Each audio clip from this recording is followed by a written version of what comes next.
Today is Tuesday, March 31st, 2020. Coming up next on Roland Martin Unfiltered, latest in the COVID-19 pandemic. The president of the American Medical Association will join us right here on the show. 12 employees of Florida prisons have tested positive for coronavirus. We'll talk about what needs to happen for the prisoners. Lawmakers are calling for racial data in COVID-19 testing. We discussed it on yesterday. Also, Albany, Georgia is in the top 5 cities for coronavirus cases. We'll talk to the coroner of Albany, Georgia. Plus, Donald Trump wants to suppress your vote to keep Republicans in office. Yeah, he actually said it himself. And a federal appeals court rules that the records for a 1946 mass lynching case will remain sealed. And plus, we'll continue our tribute to Reverend Dr. Joseph Lowery. It's time to bring the funk on Roland Martin Unfiltered. Let's go. He's got it. Whatever the miss, he's on it. Whatever it is, he's got the scoop, the fact, the find. And when it breaks, he's right on time and it's rolling. Best believe he's knowing. Putting it down from sports to news to politics. With entertainment just for kicks, he's rolling. It's on go, y'all. It's Roland Martin, yeah. Rolling with Roland now. He's funk, he's fresh, he's real, the best, you know he's Roland Martin now.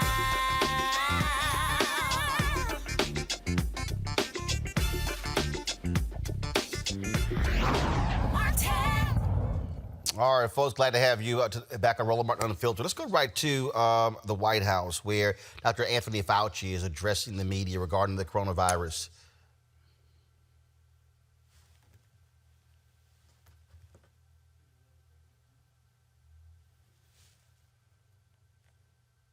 All right, not sure if we have the audio.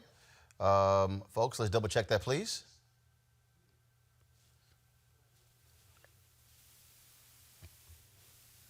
All right, not quite sure why we are not getting audio there. So, folks, if you could rectify that, please, and let me know.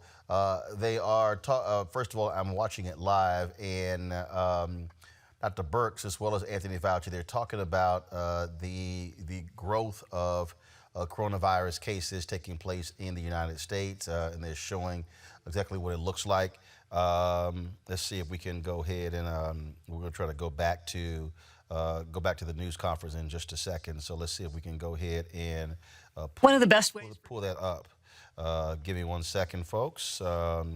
Again, Dr. Birx, she's actually at the podium as we speak, again, talking about the actual, just give me 1 second, folks.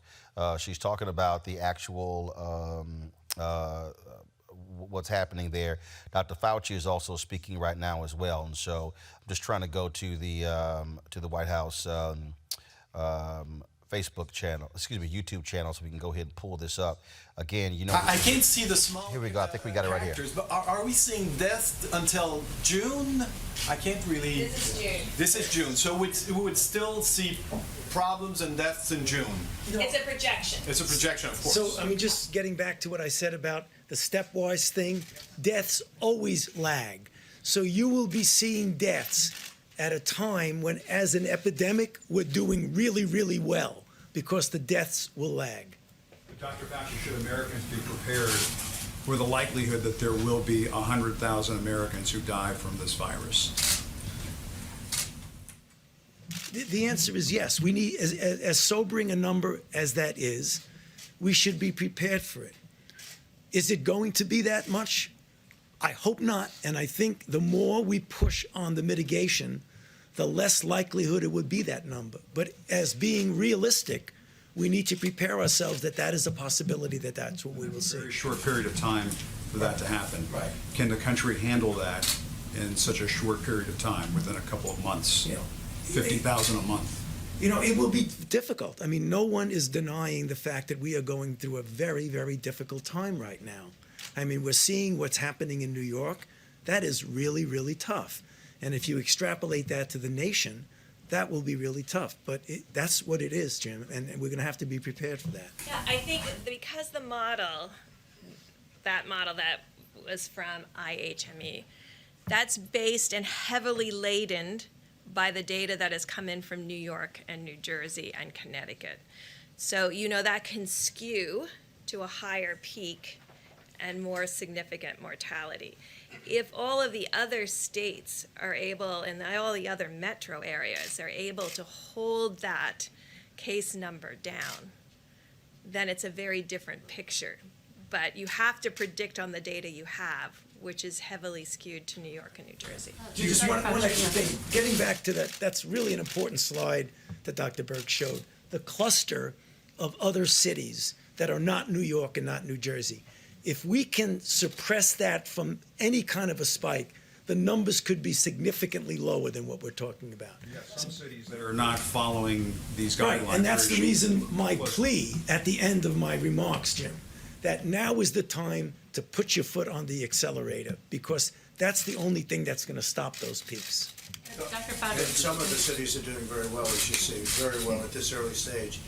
But the number, the doctor said 100,000, the number is between 100 and 200,000, maybe even slightly more. Who does it? But we would hope that we could keep it. Do we have the under. next slide or Mr. the President. slide after that? Just go, one more slide. Perfect, yeah, thank you. Would you tell cities that aren't doing what, New York, New Jersey, Washington, the cities that have been taking charge in all of this, would you urge some of the cities that haven't been doing this, Mr. President, to get with the program? Well, I would, but if you see New York, I believe the blue is New York. New York is having a much harder time than other of the cities. Certain cities are doing, actually, if you look down here, an incredible job. They were early, they were very, very firm, and they've done an incredible job. This is New Jersey, New York. This is, If you remember, California and Washington State were down here, and they had some of the earliest cases. But we're seeing places in Florida not doing what New York and New Jersey have been doing, what Washington State has been but doing. they're doing very well by comparison. Mr. President. Yes, John? Could maybe direct the question to you. All right, as I told y'all, we don't take Donald Trump live because he lies far too much in these news conferences. And so do we trust Dr. Brooks, Dr. Fauci? Absolutely. But again, anything that Donald Trump says in any of these briefings must be vetted, must be fact-checked, because he is prone to lie consistently in these news conferences. Folks, as of today, there are 174,697 confirmed cases of COVID-19 in the United States and 3 U.S. territories. At least 3,400 patients with the virus have died. That's 529 more than yesterday at this time, and more than the people who died in 9/11. 6,215 patients have recovered. New York Governor Andrew Cuomo continues his daily news briefing as he talks about how the hospitals in New York are fighting as best as they can not to be impacted by, fighting coronavirus and trying to stop as many people from possible from dying. And the main battle is at the apex. We're still going up the mountain. The main battle is on the top of the mountain. That's where the main battle is going to be. The apex of the curve, and then we come down the other side of the mountain. We are planning now for the battle at the top of the mountain. That's what we are doing. Get a staffing plan ready now for the battle at the top of the mountain. Equipment stockpile now. We're gathering equipment that we don't need today because today is not the day of the battle. The battle is when we hit the apex, depending on who you believe, 14 days to 30 days from today. And also, we need a social acceptance of the time expectation. We're all anxious. We're all tired. We're all fatigued. It's been all bad news for a long time. Our whole lifestyle has been disrupted. Everybody wants to know one thing: when is it over? Nobody knows. Well, President said by Easter. This one said by this. Nobody knows. You can have a hypothesis, you can have a projection, you can have an opinion, but nobody knows. Cuomo also announced that the disease has affected a member of his own family.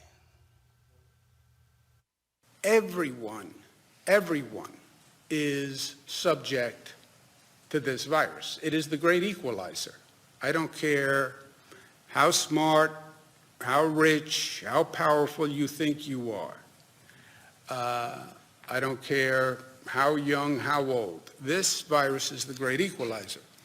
My brother Chris is positive for coronavirus, found out this morning. Now, he is going to be fine. He's young, in good shape, strong, not as strong as he thinks, but he will be fine. But there's a lesson in this. He's an essential worker, member of the press, so he's been out there. If you go out there, the chance that you get infected is very high. I spoke to him this morning, and he's going to be quarantined in his basement at home. He's just worried about his daughter and his kids, that he hopes he didn't get them infected. All right, folks, let's go back to the news conference. Dr. Brooks is speaking. So right now we're at about 4,000 deaths here in the United States. You're suggesting a spike of more than 90,000 deaths over the next few weeks. Do you have a demographic breakdown of the areas that are most at risk and where most of those deaths may occur? Well, right now, and I think if you ask Chris Murray, he would say he's using the information coming out of New York and New Jersey and applying that to potentially other states having the same outcomes. I just want to say again, this yellow line, and this is all corrected for 100,000 residents. So this is normalized so we can compare apples to apples. This is still Washington State, this yellow. So they've been able to, for a long time of measuring cases, not have a spike. So it's possible, and we're watching very closely to make sure it doesn't have a spike. But that's what the people in Washington State are doing. This is what every community, Washington State early, about 2 weeks before New York or New Jersey. California, a week before New York or New Jersey. Really talked to their communities and decided to mitigate before they started seeing this number of cases. And now we know that that makes a big difference. Early, as Dr. Fauci said, if you wait till you see it, it's too late. And again, do you have a demographic breakdown, Dr. Burks, of where these deaths may occur? So there's a demographic breakdown that we've discussed before related to mortality. And it's as we're seeing in New York exactly what we saw in Italy. Very low mortality, not to say that young people under 30 or young people under 40 aren't getting ill. They are, but most of them are recovering. So the profile looks identical to Italy, with increasing mortality with age and pre-existing medical conditions. And so that is holding in the same way. But what we're hoping is that through the work of communities, and again, it comes down to communities. This is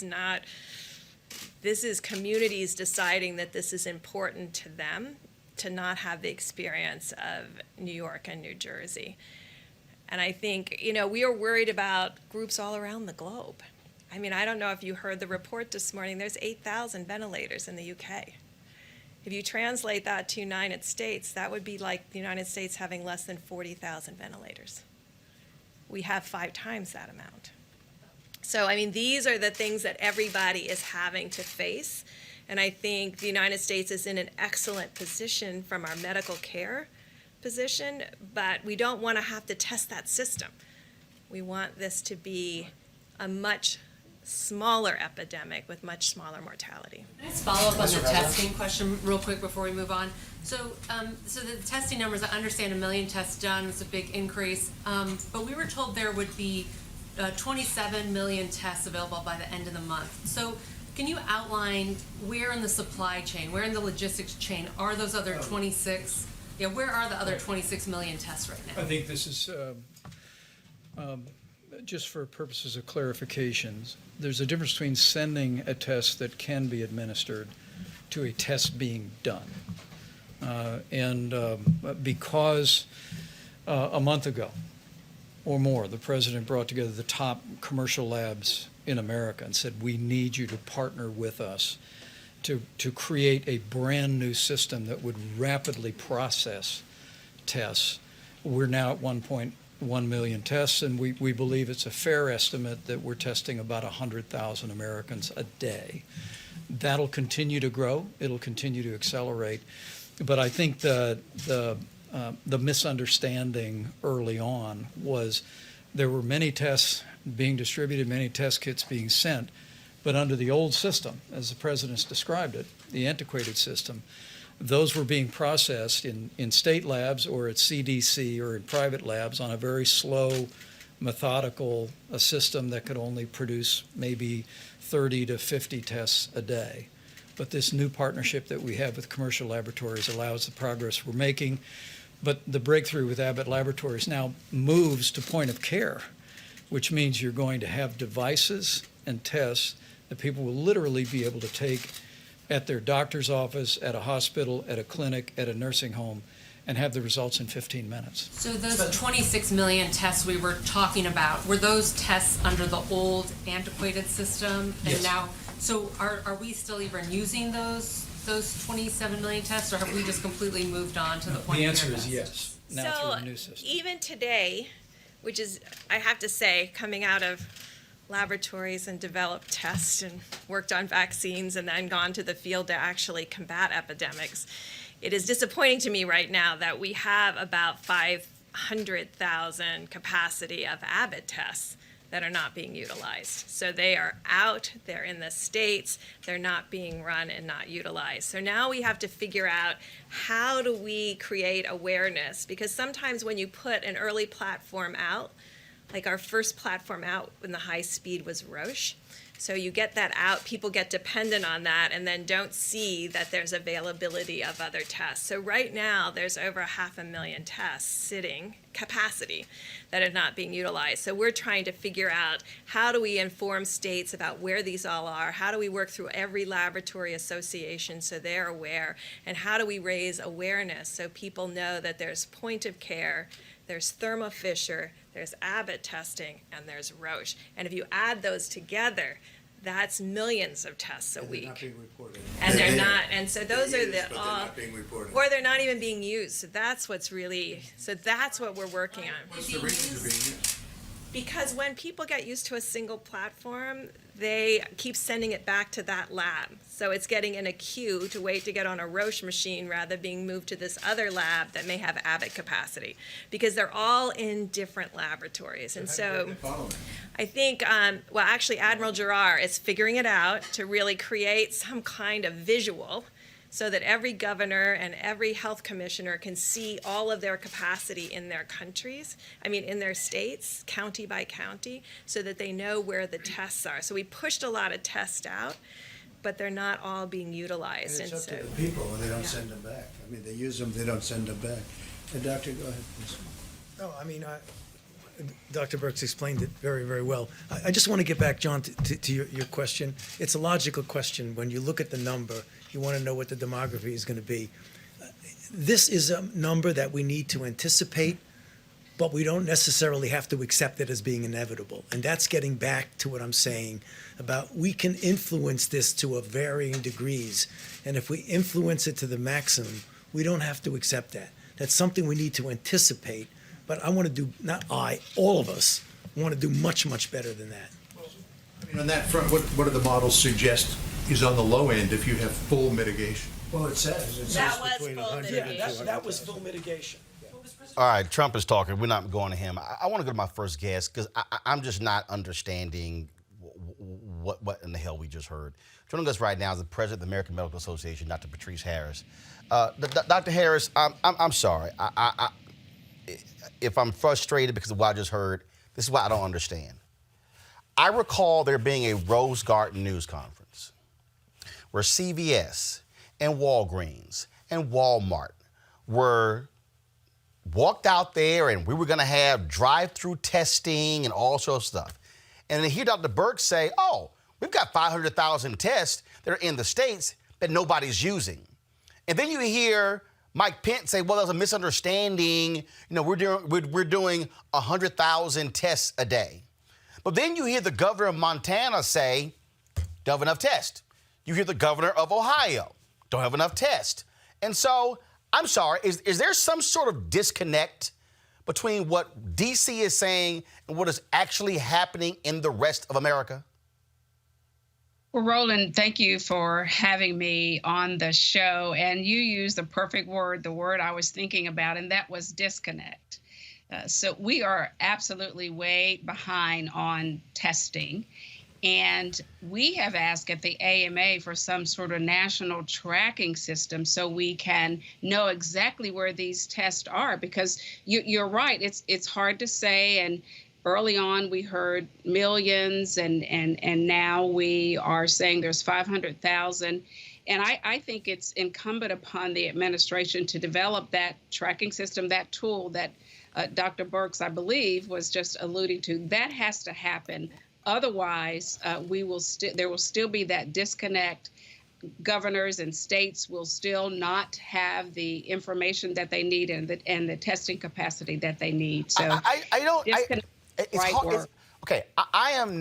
hate Excel spreadsheets, but to me, I don't understand how hard this is. Again, what I don't understand is if you say we sent 500,000 out, okay, how many went to Ohio and went to Florida and Illinois and Tennessee and Georgia? So let's say you sent 50,000 to 10 different states. Okay, then who did you send it to in Florida? Who received it in Florida? Was it signed? And then did they distribute them to counties in their state? I don't understand why this is so hard. And then we were told, I remember, we're going to have 4 million by the end of the week. And then you hear the vice president say, well, that was a misunderstanding. And, saying that there's 1.1 million, that's the difference between 1.1 million tests being done and then them being returned and people don't return them. Well, guess what? If you had drive-through testing, you wouldn't have to have people not returning them because they would be tested right then, placed in a bag, information taken, and then sent off. Correct? I agree. You're asking the right question, and that's why we have to demand a tracking system.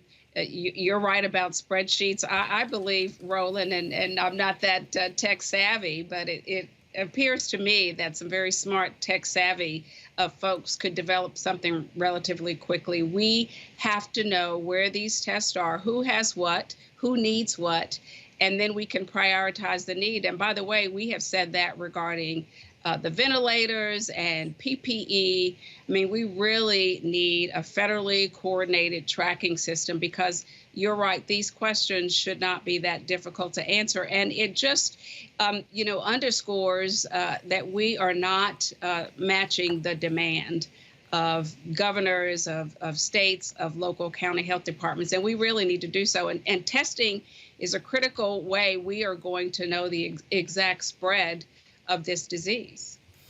One of the things that, folks, let me know if y'all have that video. Someone posted a video of what hospital workers are literally going through to protect themselves from coronavirus. If y'all have that video, can you please play it right now? Okay, all right, y'all, find the video. I asked for it to be downloaded, and so please, and what's really just again crazy to me, and I'm going to try to find this video, and it was unbelievable to literally see all of the stuff that doctors are doing and what they're having to deal with, and then you listen to Donald Trump stand there and essentially accuse people of stealing masks and them going out of the door and then questioning, well, why they need ventilators. I read a story last night where in Miami at a Veterans Administration hospital, they are telling people they are going to have to use 1 mask a week. You're a doctor. That's not even the CDC protocol. You're to get rid of that mask after you've seen 1 patient. Roland, this is the most common concern I am hearing from physicians all over the country. And I know everyone, you've seen the nurses wearing trash bags. And as you say, you've seen physicians reusing masks, trying to sterilize them themselves. And Roland, in typical times, and we are not in typical times, but physicians would have been disciplined or fired for reusing masks because it would violate infection control policies. So again, physicians, we went into this profession accepting some level of risk. You know, this isn't the first infectious outbreak we'll have, and this won't be the last, but there's an accountability contract here. You know, we should have the tools that we need. We should have PPE that we need. It is just unconscionable that we do not have the PPE. And again, another reason the AMA requested of the president to invoke the DPA. Now, this was 2 weeks ago or several weeks ago, and he finally did do that because we need massive amounts of PPE, and it is being used, and it is not being misused, according to the physicians that I'm hearing. They are just trying to do the best they can, and they don't want, candidly, to be infected or to become ill. They don't want to risk their families becoming ill, and it's really not selfish, you know, because if physicians and nurses and we lose other healthcare professionals on the front line, what are we going to do? Who's going to be there to take care of our patients? So this is certainly a workforce issue. It's tragic, and I will tell you, physicians tell me that they go to bed at night sometimes in tears. And we're going to get up the next day and do what we can, but we really need to get PPE in the hands of those who need it. And it's about results. You know, it's okay to talk about it. But the metric for the AMA will be results. And when we don't have the video, I know, or the trash bags or folks reusing them, then we will know that we have the results that we need. When you talk about hearing from these various doctors, we're seeing people who are posting their own shots. We're seeing photos of doctors literally sleeping in their cars because they are afraid to go home and possibly infect their wives and children. I saw one tweet earlier where this woman, her mom was a retired doctor, and then they call her back into action, said, here are all of the important papers, here's all of the will information, I might not survive this. I mean, we are hearing from doctors who are saying that they are operating in war zones, and you juxtapose that with these daily news conferences, and you hear folks say, we got enough ventilators. But then I read one story where one woman was 90 years old, and she said, look, don't even bother, save it for somebody younger, and then that woman died. That took place actually in another country, but we're seeing people make those type of decisions. You talk about the National Defense Production Act. I read another story from the Texas Tribune where there was a particular supplier who has 2 million masks and said they would sell it to a hospital for $6 a mask. They normally cost $1. And yet you have Donald Trump, who's just walking people up there saying, oh, this company is going to produce 50,000 a week, and this company, how great is this? If you invoke that, you can actually use the hammer to say, no, you cannot price gouge. And so even though he signed it, they're actually not really using it. And so, as Cuomo said, now you got hospitals competing with one another, saying, fine, how much you going to pay? Well, you're going to pay 6, so forget you. Oh, you'll pay 7, forget you. This is not the way you operate in an international pandemic. You know, Roland, physicians are writing wills. They are, and as you mentioned, living away from families. But just think about that. Actually, they are updating their wills and rewriting the wills, and I think that just speaks to and underscores the need for federal coordination of this effort again. And so we again continue to call on the administration to use all the levers, as you mentioned. You've mentioned several. In the federal government to make sure that we have the supplies that we need, and it's coordinated. So hospitals are not competing with one another, states are not competing with one another. I believe that, and then we have this tracking system, so we know. You're right. Perhaps right now we all know that New York is the hot spot. Certainly, New Orleans has a great increase in cases. Last week, I live in Atlanta. Last week, our ICU beds were at near capacity. We know the peak is going to hit different regions of this country at different times, and there could be federal coordination. Absolutely, we need to increase the baseline of ventilators, but there could be coordination. But certainly it would be great if the federal government, and we are requesting that the federal government step in and make sure all of these needs are coordinated so that priority areas get what they need. This is going to affect us all. You're the president of the nation's largest medical group. Has this task force, has this White House called in the AMA and say, what's your advice? What's your counsel? What are your members saying? They have, Roland. I will say 3 weeks ago, I, along with the leaders of other national medical organizations, had a conference call with the task force and the president.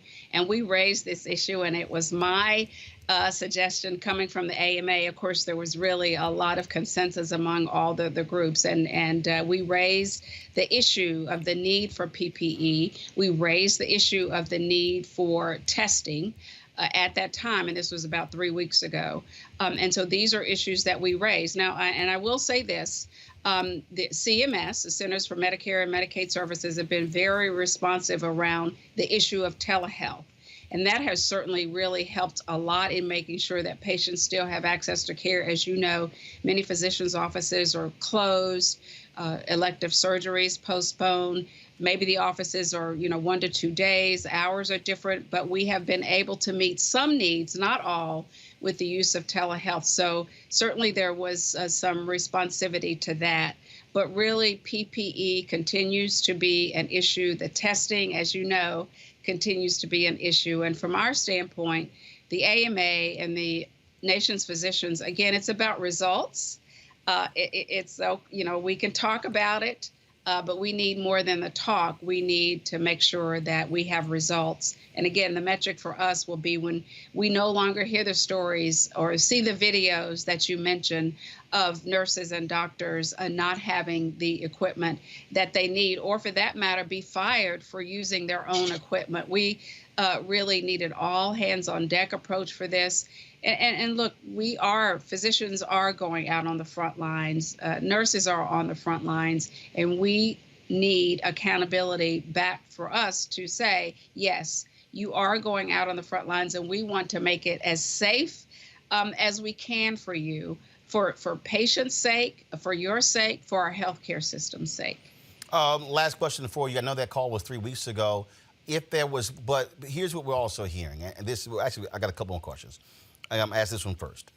It is baffling to me to listen to reports of hospitals threatening to fire personnel if they talk to the media about problems inside of the hospital. I would think that this is the last of all moments. This is not the moment where you want to be firing personnel in the middle of a national emergency.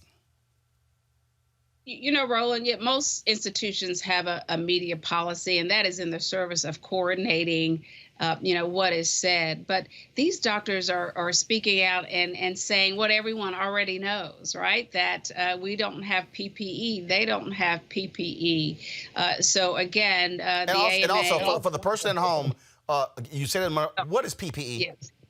PPE is personal protective equipment. Got it. And that's the masks, the face guards, the gowns, and those are the N95 masks, the gowns, all of that equipment, which again reduces the risk of a physician becoming infected or infecting another patient. So again, appreciate media policies, but these physicians are going out and really saying what everyone already knows. And so we do not believe that, absolutely do not believe physicians or any other worker should be fired. Last question. If you talked about being on that call 3 weeks ago, if there was one thing that should be done right now by this task force, by this White House, with the federal apparatus, as opposed to just leaving up to the states, what would you say that one thing is?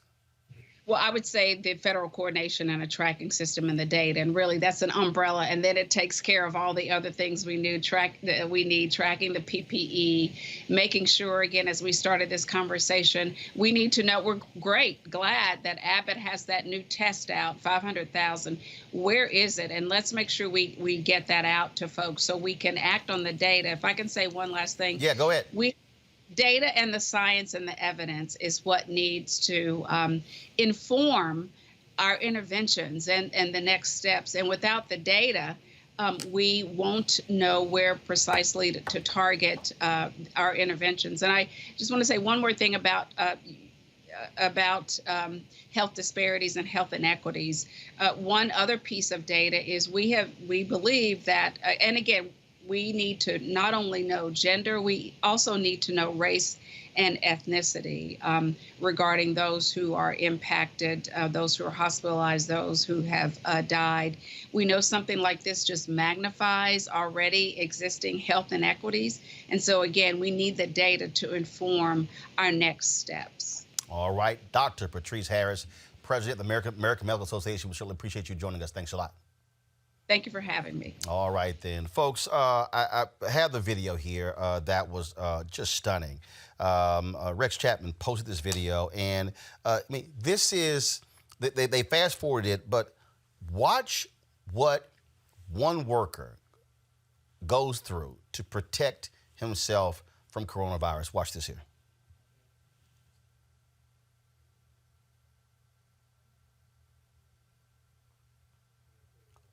Unbelievable. Mask, netting, goggles, then a second hair net, if you will, gloves, protective suit, goes all the way up to the neck. It's a hood. Now it's a third one. Then he tapes the side of it. First of all, another pair of gloves. Booties over the shoes. Now he tapes the side of the, and then puts a mask on top of the mask. And now he's ready. That's what one hospital worker does to protect himself from the coronavirus. And Donald Trump says, hey, just reuse the mask. Just reuse it. I don't see what the big deal is. Just reuse it. This is the utter silliness. And this is why I don't take these news conferences live. Not only that, I don't take them because, y'all, he lies. He lies. This is what he said 3 days ago. By this disease, whatever they want to call it, you can call it a germ, you can call it a flu, you can call it a virus, you can call it many different names. I'm not sure anybody even knows what it is. But the children do very pandemic by this disease. He says you can call it a flu. Today's news conference, he says it's not the flu. Then he says no one knows what to call this. Yes, they do. It's called a virus. It is baffling to look at the level of dishonesty that we hear every single day. And this thing is real. It's real in how it's impacting people. Vice President Joe Biden continues to draw attention to Trump's massive failures. You've said repeatedly that you think that some of the equipment that governors are requesting, they don't actually need. When I hear face masks go from 10,000 to 300,000 and they constantly need more. Is there an action he has not taken that you would be taking right now if you were president? One, I would make sure that he uses the Defense Production Act for masks and gowns, all the things that our first responders and our doctors and nurses need. Somebody should probably look into that, because I just don't see from a practical standpoint how that's possible to go from that to that. Why are we waiting? We know they're needed, and so I would be moving rapidly. Something's going on, and you ought to look into it as reporters. Look at what's happening here. You have nurses showing up wearing garbage bags as over their bodies as protection. Where are the masks going? Are they going out the back door? We need to get them the help they need right away. There's something going on. Well, it's not. I don't think it's hoarding. I think it's maybe worse than hoarding.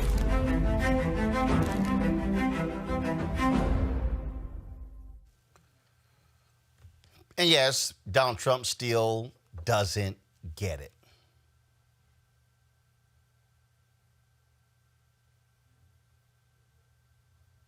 Doesn't get it. It's going to disappear. One day it's like a miracle. It will disappear. The frustrating thing about all of this is it really just feels like it's too little too late. Like we knew it was coming. The risk to the American people remains very low. We had to get a refrigerated truck to store the bodies of patients who are dying. When you have 15 people, and the 15 within a couple of days is going to be down to close to zero, that's a pretty good job we've done.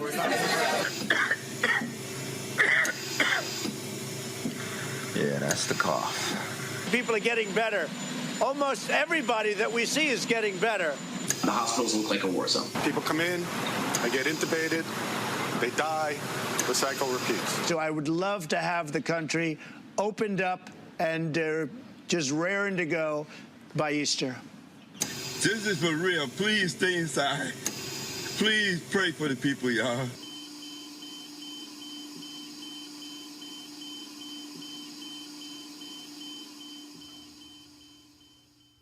Everybody is getting better. Really? Look at these heartbreaking tweets from people who've lost members of their families. From the Fab, my aunt died yesterday. Her daughter died today.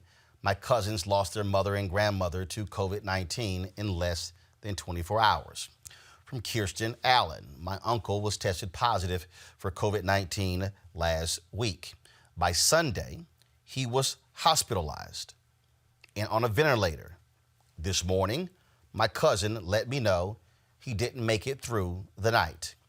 As the president fiddles, people are dying. Also, go to my iPad, please.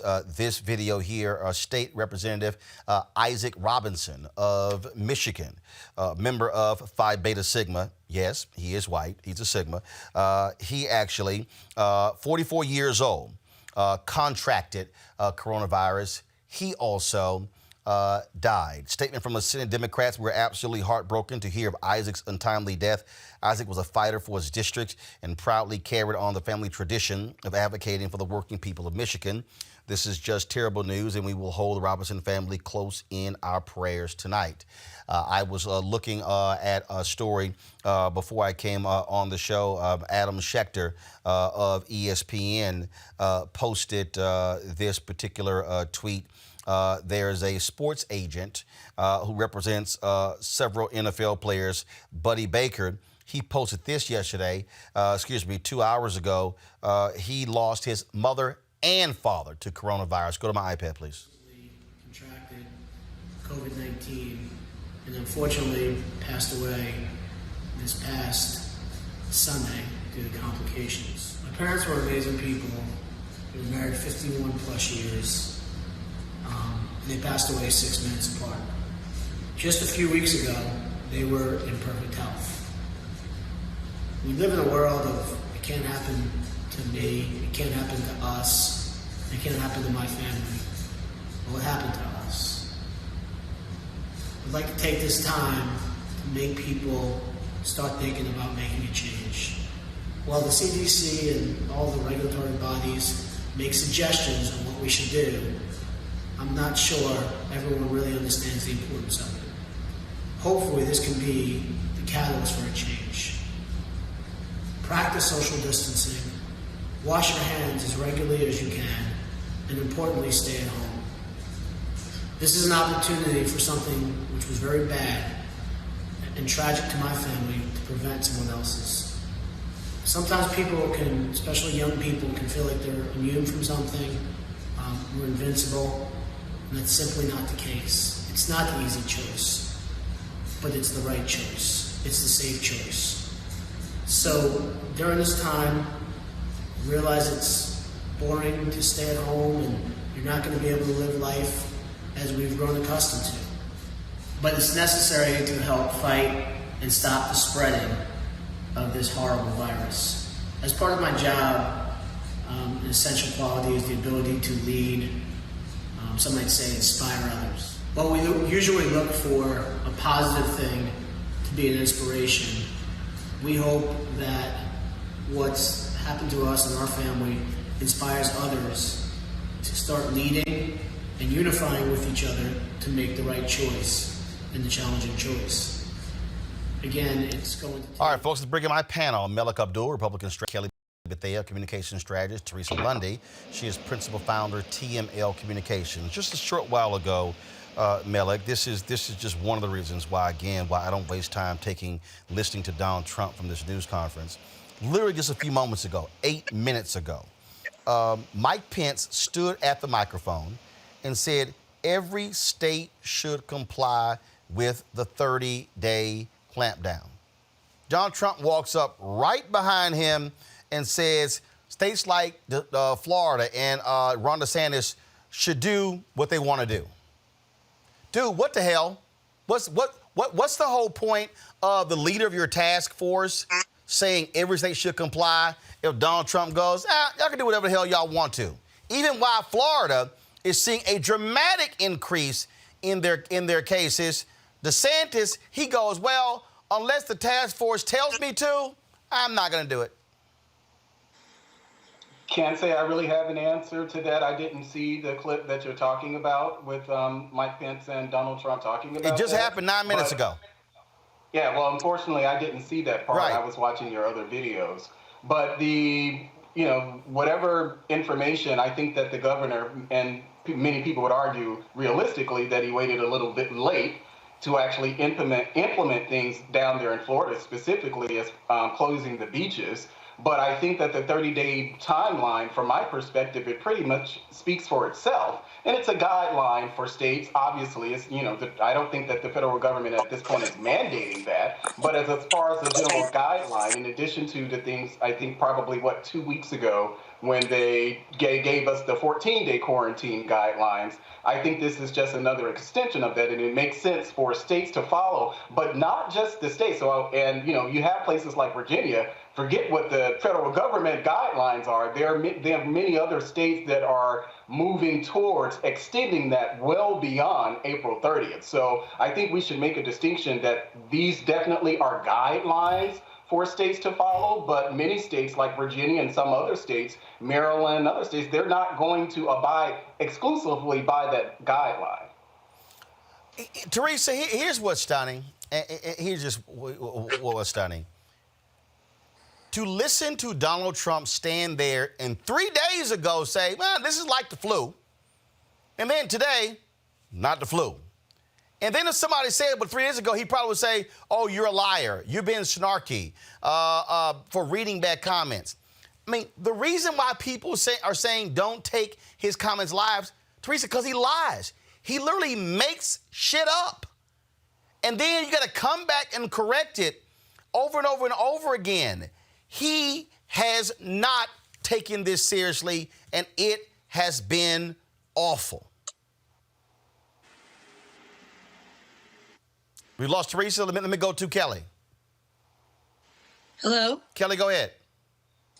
No, regarding your question, it's beyond awful for me, and I'm taking it as seriously as I can and as personally as it is to me. I am considered an essential employee, so there may be a time where I have to go into the office, but until that point, I'm not going in. I'm working from home as best I can. I have people in my life who have died, attenuated people in my life, friends of friends. Just got a post on Facebook 2 days ago, or yesterday rather, that a friend's fiance, he was 32 years old, in perfect health. He had diabetes, and as a result of complications from that disease, he died of COVID-19 at 32 years old. And while people will say, oh, well, he had complications, or, in other cases, this other person had complications, you should not have to, you shouldn't be dying because of a cough. You shouldn't be dying because somebody shook your hand. That's crazy. That's not how this is supposed to work. And the fact that our president just is blissfully and willfully ignorant of the fact that this is an emergency. We are in dire times right now. We have not seen this in our lifetime before. And he is just taking it like it's a grain of salt. It's just insulting, and I'm frankly ashamed that he's our president. This is a shameful moment in history when it comes to the American presidency, that we don't have a president who cares about his people, disrespecting reporters who are asking him the tough questions, not having any accountability partners when it comes to these ventilators and equipment that these doctors need. It's ridiculous, and it is really just shameful. Teresa back? Say it again, she's not there? Is Teresa there? I'm here. All right, there we go. All right, Teresa. Again, Teresa, as I'm looking at these stories, as I'm seeing what's happening, I'm listening to Trump whine and complain about the mask and things along those lines. Yet I'm looking at this story out of Miami. A Veteran Affairs, they're telling them you can only use one mask per week. I've never heard anything like it. I had to go back to your original point where we had to really realize that we are dealing with a president that is a business guy. So his first reaction was about the job markets. His first reaction was about the business community. Oh, it's not a big deal. Okay, give me some talking points just so we can probably contain, the virus and not make it as widespread or a pandemic, because we all have our interests. Donald Trump was elected on being a business guy, and so his mindset is about business first opportunities. And so when we see him go from February's press conference from 15 people to now we have 26,000, upwards to 500,000 of testing that hasn't been used yet, the American people really have to start reading for themselves, right? Because we love Dr. Fonzie. We love, the other CDC directors. We love President/Governor Cuomo. But we have to be realistic that some of the supplies are limited. Doctors are utilizing trash bags, Ziploc bags. I've had two friends literally in the past 2 weeks just told me that their uncle died and their brother just passed away because of COVID. And so here in Philadelphia, we're doing what we can, and our numbers aren't as, thank God, high as New Jersey and New York, but we have first saw increasing results in the counties that's literally 10 or 20 minutes away from us. So it does behoove every city and every county to know that this virus is here and start taking precautions early. And that's what I believe every mayor's responsibility is. But at the end of the day, when we are looking at these live press conferences, we have to take a more intelligent and educated look into what's actually being said. Because if I just heard in this live press conference, Roland, forgive me if I'm mistaken, but I was told we had about 4 different testing. You froze there, so hope we'll get Teresa back. I'm gonna read this story here. This is from the Miami Herald, Melik. Miami VA hospital employees are being told to reuse one surgical mask per week. Healthcare workers at the Miami VA hospital are being told to reuse one surgical mask for a week at a time starting Monday. Guidance issued after a federal report on VA hospital preparedness for the novel coronavirus pandemic found the facility had shortages of personal protective equipment. Administration officials at the Miami VA told employees to check out a surgical mask and return it at the end of each week in order to receive a new one, according to people familiar with operations at the hospital. A spokesperson for the facility confirmed the guidance on Sunday, but said it applied only to employees who are not dealing directly with patients suspected of having COVID-19, the disease caused by the novel coronavirus. Shane Suzuki, the Miami VA spokesperson, said the guidance was issued out of an abundance of caution. Malik, Donald Trump constantly pimps the military, talks about how he loves the military and all the money we've spent. There's extra $700 billion in the bill that Senator John McCain put forth. The billions and billions. He flew down to Norfolk, Virginia, just to see the hospital ship away and hold a news conference.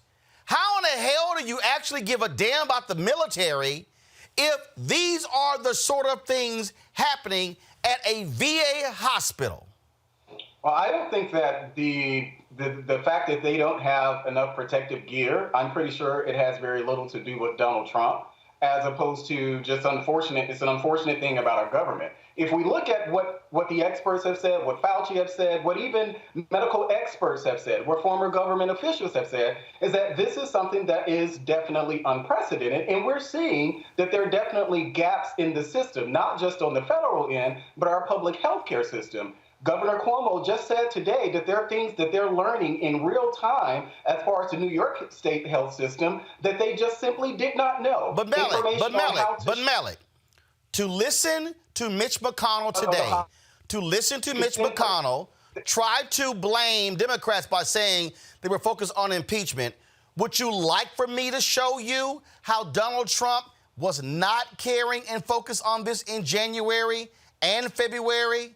How he was holding rallies, how he was tweeting about other things, how literally for nearly the entire month of February, he made no mention of any of this in the month of February in any of his tweets. Had the United States actually used the month of February and the first week in March to actually mobilize, we would not be in the situation, Malik. And so that is a failure on leadership. Well, I simply don't.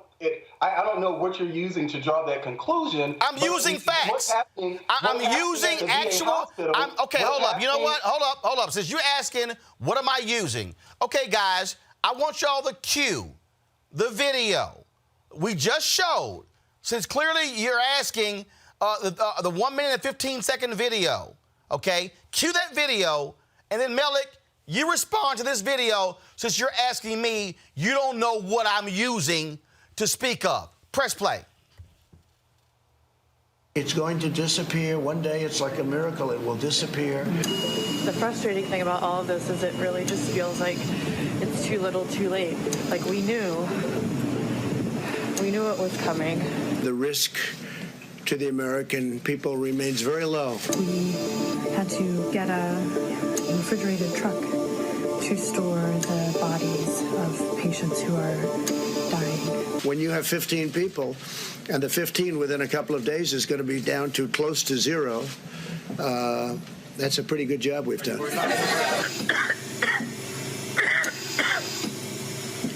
Yeah, that's the cough. People are getting better. Almost everybody that we see is getting better. The hospitals look like a war zone. People come in, they get intubated, they die, the cycle repeats. So I would love to have the country opened up and just raring to go by Easter. This is for real. Please stay inside. Please pray for the people, y'all.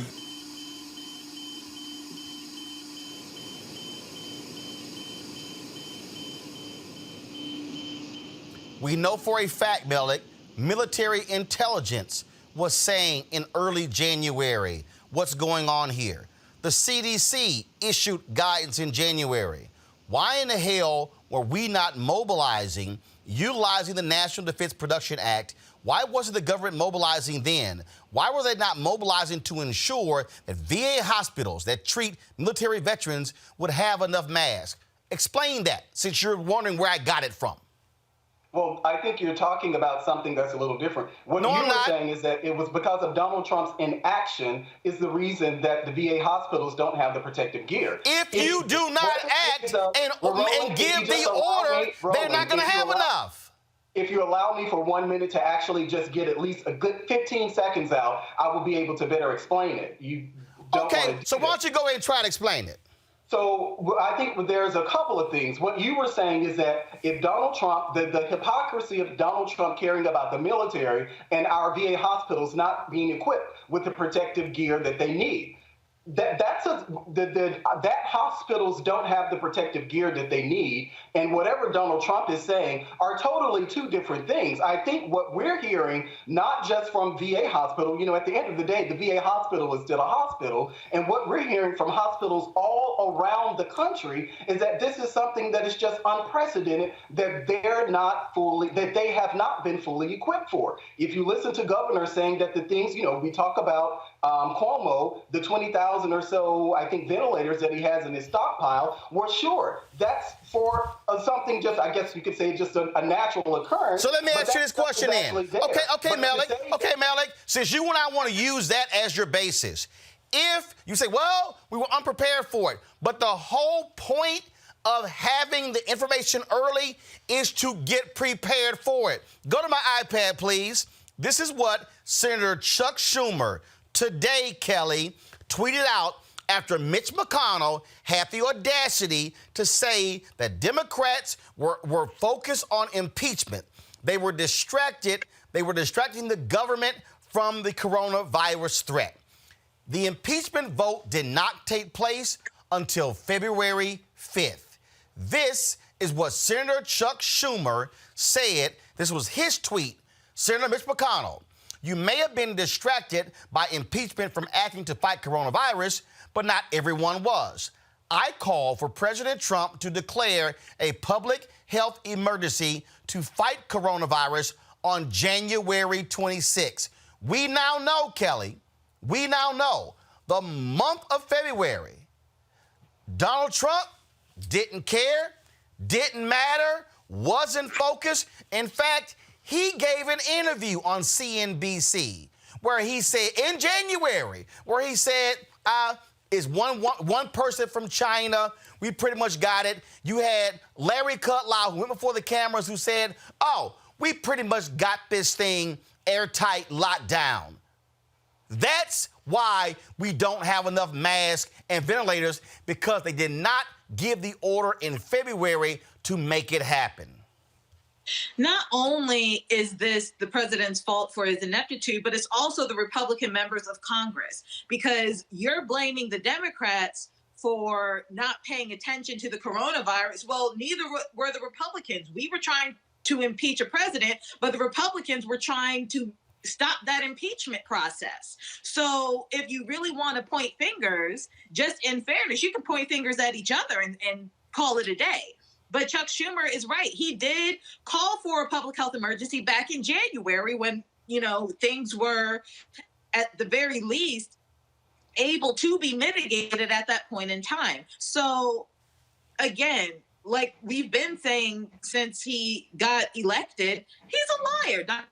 Donald Trump is a liar. McConnell is a liar. His entire line of cronies are liars. And for them to even say something like that, it's infuriating to me, because while you're trying to point fingers at the Democrats, you had members of Congress selling off stock, anticipating this pandemic to happen. So who's really at fault here? It doesn't make any sense to me. Actually, it does. It's the Republicans' fault. In fact, if you really want to go there. We have do we have her back? Okay. I got it. Teresa, I got to read this here. The Centers for Disease Control issued a warning on January 8th. Donald Trump was acquitted on February 5th. Donald Trump held campaign rallies January 9th, January 14th, January 28th, January 30th, February 10th, February 19th, February 20th, February 21st, February 28th. Donald Trump played golf on January 18th, January 19th, February 1st, February 15th, March 7th, March 8th. When did he first admit coronavirus might be a problem? March 13th. That's why we didn't ramp up production of masks, Teresa, or we didn't ramp up production of ventilators, Teresa, because he was busy with campaign rallies and playing golf and not being the leader. You got to remember, he was celebrating. So after February 5th, there was a 5-day break where he then did a rally, and then another 5 days when he then played golf, and then he went back to a rally. We talk about what leadership actually looks like, and I think we've really all come to the same conclusion that leadership honestly is looking really good in Governor Cuomo right now. And that's because he's keeping us up to date on the pandemic that happened, that could have been prevented if the information was given in January as it was supposed to give. I'm agreeing with Kelly as it relates to the 2 Republican senators. Could have been more, but the more we know. But the 2 Republican senators who sold off their stock, and we just need to be honest. They heard the report, they were sitting at the table, and there was no reprimands on those individuals who sold their stock, knowing that there was actually a crisis that was going to happen. Because honestly, what they showed in their actions was that they didn't trust the president's word. They said, we did our own research. The stock analysis did what he did, and they placed their bets. So it's really unfortunate that, again, us, the American people, are actually, because we don't know the information, but we are affected the most. So now it's really the opportunity of President Trump to try to stroke some sort of leadership ability that he may have and try to fix this. I think he's trying to do that with this whole stimulus package. But again, it's pretty much what the rich do. They throw money at a problem and they said, okay, fix it. But we can't fix it when our loved ones are dying. We can't fix it when we have the tools or the resources necessary in order for those to live. And we can't fix an economy if it's already looking like it's going to be broken before it's time. So before I go to my next guest, Malik, just please explain. I mean, look, you voted for Donald Trump. You're going to vote for him again. You laud his leadership. So please explain how this man is literally standing at the microphone. Y'all need to check out what's happening with these masks. Are they going out the back door? Here are people putting their lives on the line, and he's literally accusing them of stealing some damn mask. Is that leadership? I didn't hear Donald Trump say that. If you say he said it, what are you talking about? He said it at the news conference 48 hours ago. Okay, and I didn't see Donald Trump saying that. But you hold on. Here's the deal. No, 1 second. Go ahead and make your comment. I'm going to find a video, play it for you. Well, thank you. But you devoted, instead of us talking about the things that the federal government is doing right, you've devoted this entire segment to covering someone that you say that you don't want to even show your audience. Guess what? I can do what the hell I want to do on my show. Guess what? I can do what I want on my show. You're replaying Joe Biden's talking points because I guess no, I'm not. Something from Answer that. the question. Answer the question. About what the federal government is doing. Answer the question. You don't want to do it because you would rather answer the question. Nice try. Answer the question. Why is it your boy is out here talking about how medical people are stealing masks? Why? I don't know. Bring somebody on the show to actually speak for them. No. That's your boy. No. That's your guy. That the president do. That's your guy. I've been on your show and I've disagreed with things that the president has done many times. I've been on your show talking about things where I disagree with. No, I'm asking you specifically about this here. If I don't agree with every criticism, every knock, every nasty thing you and every other person has to say about Donald Trump or the Republican Party, then you don't hear anything else that I say. So it doesn't matter how many times I'm critical of the president. That's not enough for you. No, I'm not asking you about how many times. Listen, let me be real clear. I'm not asking you about how many times you've been critical. I'm asking you specifically about this man who stood in front of the microphones 48 hours ago and literally implied that people are stealing masks. But you know what, though? Hold on 1 second. Hold up. You said to me you haven't heard it. Okay, hold up. No. That's fine. Henry, go to my iPad so he can hear it. 10 to 20,000 masks. Okay, it's a New York hospital. It's packed all the time. How do you go from 10 to 20 to 300,000? 10 to 20,000 masks to 300,000, even though this is different. Something's going on, and you ought to look into it as reporters. Where are the masks going? Are they going out the back door? Were you suggesting there has been inappropriate use of masks or improper conduct with supplies? No, I want the people in New York to check, Governor Cuomo, Mayor de Blasio, that when a hospital that's getting 10,000 masks goes to 300,000 masks during the same period, people should check that because there's something going on. It's not, I don't think it's hoarding. I think it's maybe worse than hoarding, but check it out. Check it out. I don't know. I think that's for other people to figure out. Thank you, Mr. President. Yesterday, why did you publicly threaten quarantine on New York, New Jersey, parts of Connecticut? I didn't do that at all. Read the statement. Read the statement. Read what I said. I said we're going to look into possibly quarantine. I didn't say we're going to quarantine. You've said repeatedly that you think that some of the equipment that governors are requesting, they don't actually need. You said New York might not need 30,000. You said it on Sean Hannity's Fox News. You said that why don't you people act? Let me ask you. You said why don't you act in a little more positive? It's always trying to My question to you is get you. And you know what? That's why nobody trusts the media anymore. My question to you is, how is that going to impact? Excuse me, you didn't hear me. That's why you used to work for the Times and now you work for somebody else. Look, let me tell you something. Be nice. Don't Mr. be President, threatening. my question is... Don't be threatening. Be nice. There you go, Malik. You heard it. Oh, I mean, yeah, sure. Another Democratic talking point. I suppose you don't have it. Wait, I'm sorry. That's Malik. He's talking. Malik. No, Malik. He literally implied that healthcare workers are stealing masks, and you call that a talking point? Well, I mean, you're literally posting these campaign ads against Donald Trump, which I get. No. I just posted. One second. I just posted. Hold up, Malik. I didn't post a campaign ad. That was actually his words from his news conference. Oh, I thought you said that was a Biden campaign ad. No. You said that. No. The problem is you said that.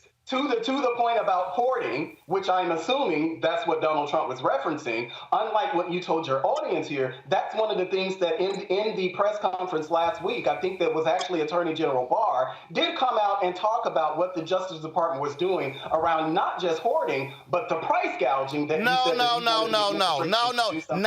Nice try to flip the subject. See, Kelly, here's what's amazing. First of all, no, you don't know what he was talking about because you weren't listening. He specifically said New York hospitals. Kelly, he specifically said to the media, y'all need to check it out. Are they going out the back door? Come on, Malik. You feel. Kelly, go ahead, Kelly. Kelly, go ahead. That's still separate from what the federal government is doing. Kelly, go ahead. Kelly, go ahead. Donald Trump is doing everything in his power to sway people away from what is actually going on, and it is infuriating. The fact that he is everything that comes out of his mouth is a new level of low. And just when you think he can't get any lower, he just says something even lower. You know what? It's been like this for 4 years, and it is exhausting. So for me to try and comprehend the fact that he is accusing doctors, nurses, and other health professionals of stealing masks and other forms of PPE rather, in the middle of the pandemic, you want to know why the numbers are increasing for the need of this equipment? It's because more people are dying. More people are being infected. This is a contagion. It is going to increase. People are going to increasingly get this virus. Why? Because 3 months ago, this president didn't feel like doing his job and actually getting things mitigated when it was actually at a time for it to be mitigated. Now we're behind the ball. Now we are backtracked and playing catch up to a disease that has no foreseeable endpoint. Our Hold tight. president is an idiot. Hold tight 1 second. I got to go to a break. We come back. We're going to talk with the coroner in Albany, Georgia, about how dire the situation is there. They are under a major attack due to coronavirus. That's next to Roland Martin Unfiltered. Roland Martin Unfiltered, youtube.com/Roland S. Martin. And subscribe to our YouTube channel. There's only one daily digital show out here that keeps it black and keep it real. It's Roland Martin Unfiltered. See that name right there?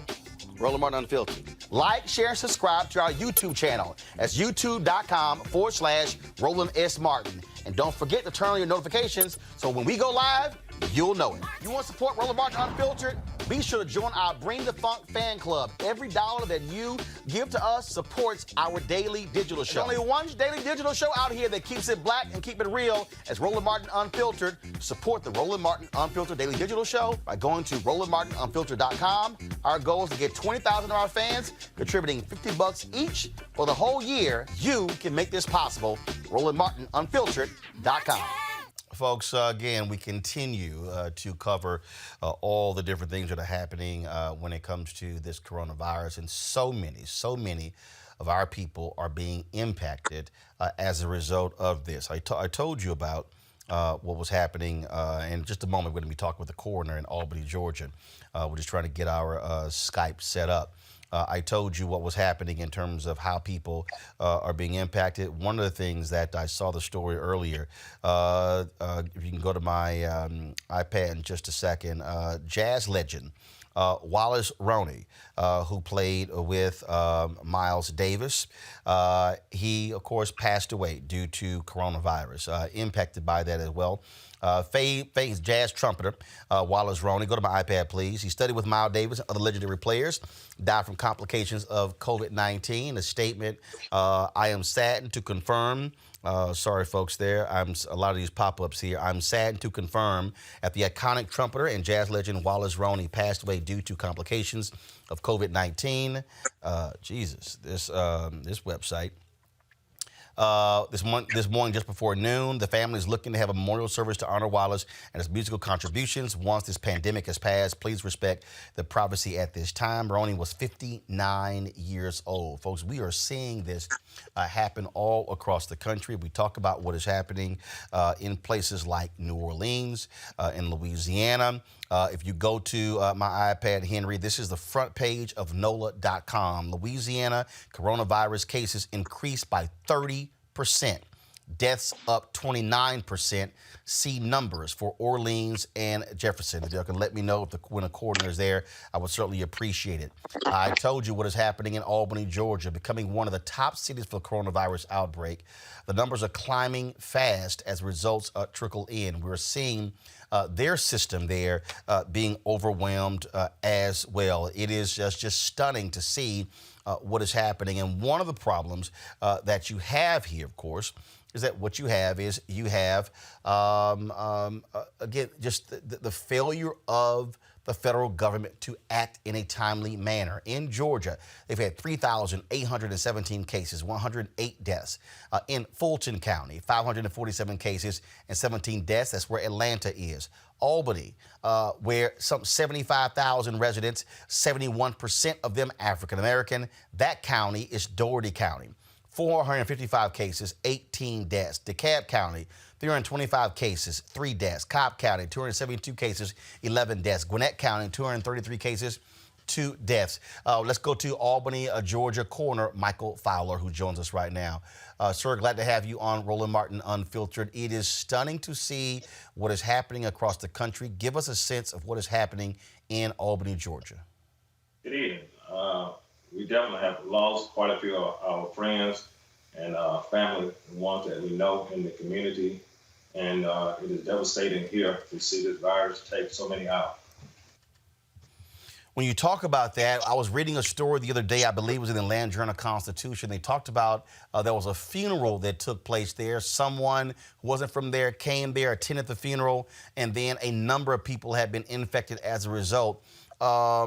Again, when you think about how this, we kept trying to explain to people, even 2 weeks ago, don't get together in gatherings.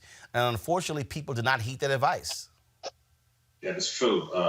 So many still trying to get together now and meet. But like I said, we need to practice social distancing because the issue came, like you said earlier, someone came to a funeral, and then one funeral went to another funeral, and then the virus spread like wildfire. So it have devastating our city here. Here we go to my iPad. This is the story in the New York Times. Days after a funeral in a Georgia town, coronavirus hit like a bomb and is swept through the community there. Coroner Fowler, the thing that, again, folks, you put the graphic back up there, the fact that you're the coroner for a city, 75,000 residents, you're not the size of Atlanta, yet you look at the fact that Dougherty County is not even close to the size of Fulton County, but you've had more deaths and little less than 100 fewer cases. That says that rural areas in America are going to be greatly impacted. They're not getting the attention that they deserve. That is so true. And the figure that they have on the count now is 30. We have 30 deaths, and this is unheard of in a small city that you said is Albany. And it's instead of rising every day, we're getting calls. One funeral home had so many cases at the funeral home, they was talking about getting a refrigerator truck. And that's how devastating it is here. What precautions are you having to take? I read some stories where some funeral homes are moving towards cremation, not wanting their workers to touch bodies. What precautions have you taken? Well, I've encouraged it. I'm a mortician too, so I've encouraged the funeral homes and the embalmers also to use universal precautions. If you do that, you'll be safe and clean up and sanitize once you get finished. The goggles, the mask, the respirator, the booties. Then once you finish embalming, just destroy those clothes and take them off and destroy them. But a lot of the funeral homes are still embalming, and also some are cremating, but they can be embalmed. It's amazing that your advice is to destroy that gear, that PPE, after they've done that. And then you've got Donald Trump talking about why can't we spray something on masks and reuse them? Well, like I said, I would want to take that chance. The same thing when we had TB, other kind of viruses. We always believe in destroying those things. We have many embalmers and funeral directors here. We're saying the same thing. We don't want to carry anything home to our kids or to our grandkids. Why take a chance? We don't want to be the first one to carry it home. So it's cheaper just to destroy the item and get something new, put something else on it. Your city is 71% African Americans. What are you saying to also preachers? Are people still trying to gather for church? Are they still trying to gather in groups? And what are others saying to get folks to understand that you can't chance this thing? We played the case earlier. There's one guy 3 weeks ago, he said his parents were in perfect health. They died today. Well, many of the cases that we've seen here, I mean, they have underlying medical condition, but a lot of them are young people that have died too. So the social gathering, I think they are doing a whole lot better now. They understand that it's real now because you see some of the friends or the co-workers that you know just have died. So their eyes are coming open now. So a lot of the churches now complying to what the orders are now. And you said you've had 30 in the city or 30 in the county? 30. I'm Dougherty County corner for the whole county. 30 in the county. Wow. That is again unbelievable. There, it is just amazing to see what is happening. You mentioned that you're seeing young folks. Of those 30, how many of those folks have been young? Let's say under the age of 40 years old. Well, our average is 42 to 89, and the average is 60. But we do have some 40s, and we have had a 30-some-year-old gentleman pass too. So that's our average from 42 to 89. Wow. Well, it is certainly sad. Certainly our prayers go to the families there in Albany, Georgia. Many people may not remember that's where, of course, Dr. King and others went there for the Albany movement during the 1950s and 60s and the Civil Rights Movement. We certainly appreciate you, Coroner Michael Fowler, joining with us and giving us an understanding of what's happening there. Actually, the last question, I was reading one story that we talked about how the hospitals in Albany have been overwhelmed. Are you getting assistance from the state? Are you getting assistance from the federal government? Well, they have been coming in now more prevalent now. They are coming in to assist a little bit better now. In the hospital, I mean, they're just so overwhelmed. I know the people are tired. They have done a great job, but I know they're tired because of the hours that we all are working. And now getting calls all times of the night. But the hospital quarters are full of people, and they're shipping them out to other hospitals now. And quite a few of them are black, Afro-American. And 90% of the ones that have died is Afro-American. And so it's a serious virus here in our community that we got to do what we got to do to help counteract this thing. Wow. Well, we certainly appreciate you joining us, sir. Thanks a lot. Thank you. I want to go back to my panel. We pull up right now. I think Melik has left. Is Teresa and Kelly still there? I'm here. Kelly, I mean, to hear 90% of the folks there who passed away, to hear, actually both of you or Teresa can take this. I mean, look, this is about to hit rural America. This is about to hit these red states, and these people are playing games across this country. No, I'm fine. Kelly, go ahead. I just, you're right. It's not a joke. It is absolutely not a joke. And for these red states to still support a president who is taking this pandemic so lightly, it's extremely hypocritical. And I would venture to say, borderline traitorous to their constituents for them to do what they're doing and supporting this president and supporting his just misplaced leniency on this issue.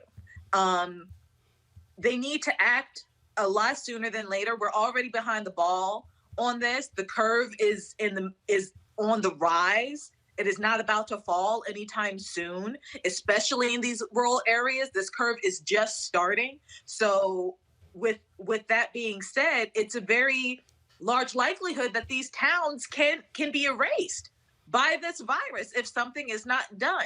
And for these red states to still support this president, do what you want, but look at your constituents. Care about your constituents. They are the reason that you are in office, and they are going to be looking to you for guidance. They're going to be looking to you to advocate on their behalf for this equipment that needs to come in to save their lives and quite possibly your own life, referring to the legislators of these respective states. So just think. I feel like there's not a whole lot of thinking going on right now, especially on the red side of things. Just think outside of party lines and save your constituents' lives. That's all there is to it. Teresa, I think also, finally, when this report came out showing that upwards of 200,000 people could die. And then when Donald Trump's advisors showed him those polling numbers, all of a sudden his tone changed. It would have been great to have this tone from this White House 60 days ago. It would have been if effective leadership was in position to do so. But because we are dealt the hand that we are dealt, this is what we have to go through. But I will say, living in the Pennsylvania, where we have a Republican-led Senate and House, I will say some of the Republican counterparts in the rural areas are taking this issue very seriously. And so they are working with our Democratic Governor Tom Wolf, in order to make sure that the right bills are being passed, that they're getting the funding and the disaster relief from the federal government. So I do believe that these Republicans in the states are a little bit more conscientious of the decisions that they're making, because we got to be honest, some of the results, the testing results, are coming from their area, and the people, the constituents that's in their district is asking very clearly what Looks like I've lost Teresa again. Melik, I want to ask you this here. Rodney Howard Brown, a evangelist pastor, mega church leader in Tampa, was arrested because he defied the county's orders not to have mass gatherings. Now you have this right-wing evangelist, Jonathan Shuttlesworth, who's a friend of his. He's now threatening, this is what he said And again, this is in the midst of Florida. Exploding in Florida, and we're seeing what's happening across the country. This is what this dude, Jonathan Shuttlesworth, said. I'm going to announce it, but we're going to hold an outdoor Easter blowout service, not online. A national gathering. You can come from all over, like Woodstock. And we're going to gather and lift up Jesus Christ. I'm not ashamed that Dr. Rodney got arrested. I'm ashamed that when they wanted to arrest preachers for having church in an entire state, there was only one to come for. I'm going to announce it, but we're going to... A Woodstock type? Is he literally trying to kill people? Yes. Gee whiz. You know, I wish I could say that this is something that I really think is isolated, but I haven't. I mean, but it's not. I've been looking online, and I think you even posted something yesterday about a black pastor who decided to continue to have church. This is something apparently, and, you know, I'm not a regular churchgoer, so, but, you know, most people that I know, their churches are deciding to live stream, but there are, it seems to be, a number of other churches who are having this fight with governments as far as whether or not they should stay open. I'm happy that the pastor in Tampa was arrested. The idea that this guy is talking about a Woodstock-like Easter church service, it sounds like COVID-19 waiting to happen. And I don't think that, and they should shut it down, just as we're seeing in other places where authorities are having to come in and shut these type of things down. No, under normal circumstances, no way at all that we would be arresting pastors for having church services. But look at where we are now. So I think that, you know, the thing that we continue to hear from this administration, from all of the medical experts, is that the best thing that we can do right now is to try to prevent, you know, go through these self-quarantine, you know, these staying at home, human contact, try to limit your human contact. And they're saying that this is the number one thing that we can do ourselves outside of what medicine and everything, those other things are, but that's the number one thing that we can do ourselves. And even in places like Washington, D.C., we're simply not doing enough of that. People aren't taking this stuff seriously. I've limited my interactions. I don't go on the train. I try not to go on the bus. I limit my going to the supermarket once a week. We can actually do this if people start participating in this system and not think that it's not just about me, it's not just about you or Kelly or even Teresa for that matter. It's for someone else who may have a compromised immune system. Those are the people that we need to look out for. And the fact that people continue to not take this seriously, it's just, I'm not surprised, but it's unfortunate. Is Teresa back? Back. Well, Teresa, I have no problem with this one group getting together. This is according to the SPLC, their Hate Watch Twitter account.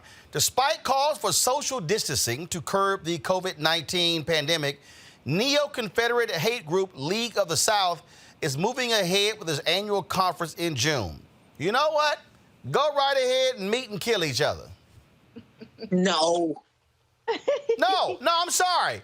If you're going to be such a dumbass, right, and actually move ahead for your conference meeting, knock yourself out. But here's the thing. So they meet in June, you know, probably in a public place. My question is, who is serving them the permit?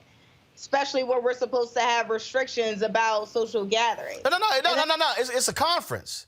So I don't know. I don't know the venue. I don't know the hotel. I don't know whatever. But again, see, the reason I'm using this story as well, because part of the problem is mostly people on the right who are acting a fool. McKay Coppins, he wrote this story. He was interviewing some people at a country club in Atlanta. And he was tweeting about, he interviewed this one person, and he said how, like, all of these conservatives at the club were, like, shaking hands, riding in the cart together, mocking, saying, oh, all you liberals, this is no big deal. All right, if y'all want to act like this is no big deal, just go right ahead and kill yourselves. No, that's not the message we need to give. But you know, a good friend of mine is the head chef at a country club. right? So inside of PA, one of the very top elite ones. And after the governor and after the mayor put their restrictions on the country clubs, you know what they were still doing for the next 2 weeks? They were still golfing. And then they asked the cooking staff, listen, we can't be, so out front with the cooking. So we're going to do almost like meal prep for some of our guests that are still members. Like, they had this whole plan. And my friend has asked me, he's like, hey, what do I do? I said, just take pictures and stand by, right? I said, because I want to see how long this actually lasts. I said, protect yourself. But they literally had the backroom staff. They said they were social distancing in the kitchen, which means they had 3 people in a large kitchen making meal prep for their members. So you can obviously tell that they were not paying attention to guidelines, nor did they care about the safety and security of the ones who actually work for them to keep their lights on. Kelly, this was crazy. So this is actually the story that McKay Coppins wrote for The Atlantic. The social distancing culture war has begun. And this is his lead. He says, for Jeff Frost, the first sign of the coronavirus culture war came last weekend on the golf course. His country club, located in an affluent suburb of Atlanta, had recently introduced a slew of new policies to encourage social distancing. The communal water jugs were gone, the restaurant was closed, and golfers had been asked to limit themselves to 1 person per cart. Frost, a 43-year-old Democrat, told me the club's mix of younger liberals and older conservatives had always gotten along just fine, but the guidelines were proving divisive. At the driving range, while Frost and his like-minded friends slathered on hand sanitizer and kept 6 feet apart, the white-haired Republicans seemed to delight in breaking the new rules. They made a show of shaking hands and complained loudly about the stupid hoax being propagated by virus alarmists. When their tee times were up, they piled defiantly into golf carts, shoulder to shoulder, and sped off toward the first hole. Frost felt conflicted. He wanted to encourage the men, some of whom he had known for years, to be more careful. I care about their well-being, he told me, but it's a tough call just personally because it's become a political thing. I'm sorry. If you want to be stupid enough to not social distance and you just want, go ahead and kill yourself. That's what you're doing. At some point, you can't sway stupid. You can't sway stupid, but you can at least present to them the case on why not to be stupid anymore. But the club did, and they don't care. Whether they follow it is up to them. But at the same time, I understand the sentiment of saying, you know what, let them do them and we'll be over here. But the thing about COVID-19 is it is not a discriminator of person, and it does not belong to any one political party. So if you have Republicans acting stupid, Democrats can still be affected. So that's my issue. You want these church, mega church pastors or whatever having a COVID-19 Lollapalooza in a field somewhere. Any other situation, you'd be like, fine, have at it, go be dumb. But again, COVID-19 is not a discriminator of person. They will come back to their respective homes. Maybe one of them lives next to a Democrat. Even worse, maybe one of them just lives next to somebody who is immunocompromised. That person can die, regardless of party, regardless of political stance. So that's my concern. It's not about you aligning with Trump so much as it is you aligning with stupid. This is dumb. Don't have the congregation in such a predicament where they feel like they're choosing between Christ and politics. That doesn't make any sense to me. Melanie, why are conservatives so hard-headed on this? Because when you look at a lot of these stories, in terms of these defiant pastors and all the different people, you see this story here is like, should not be a left-right thing. This should be stuck on stupid and smart. Yeah, now that we're in 100% agreement, and I don't think that this is a left or a right thing, because I have seen many cases. Even look at what had to happen here in the District of Columbia. The mayor had to send the National Guard two areas around the tidal basin to close it off because people decided that they wanted to do as they always done, go and see cherry blossoms. And the mayor had to shut that down because the people weren't practicing social distancing rule. We saw the instance where the police were called to close a party. It was, a bunch of people having a party for a 1-year-old. I mean, these type of things, I honestly, and I get that people cover it in a left versus right way, but the fact is that people on both sides of the aisle have been as crazy as far as just being able to contain themselves. My thing is just stay in the house. Stay in the house. I mean, I understand people have cabin fever, but stay in the house. I was walking up the street yesterday, and you would think that it was a block party that people were having out there. Going, everything. And I'm like, come on. You have to be concerned about people other than yourself and your need to want to get out of the house and socialize with people. I understand that, but this is a health crisis that a public health crisis that we have never seen since probably 1918. So we need to take precautions.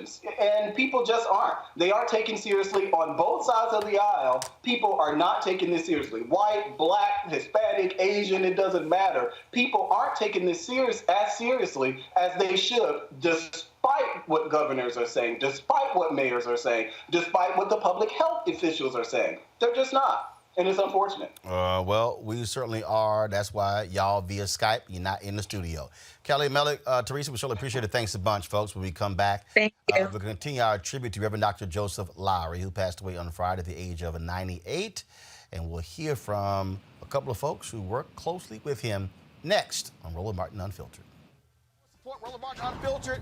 Be sure to join our Bring the Funk fan club. Every dollar that you give to us supports our daily digital show. There's only one daily digital show out here that keeps it black and keep it real as Roland Martin Unfiltered. Support the Roland Martin Unfiltered daily digital show by going to RolandMartinUnfiltered.com. Our goal is to get 20,000 of our fans contributing $50 each for the whole year. You can make this possible. RolandMartinUnfiltered.com.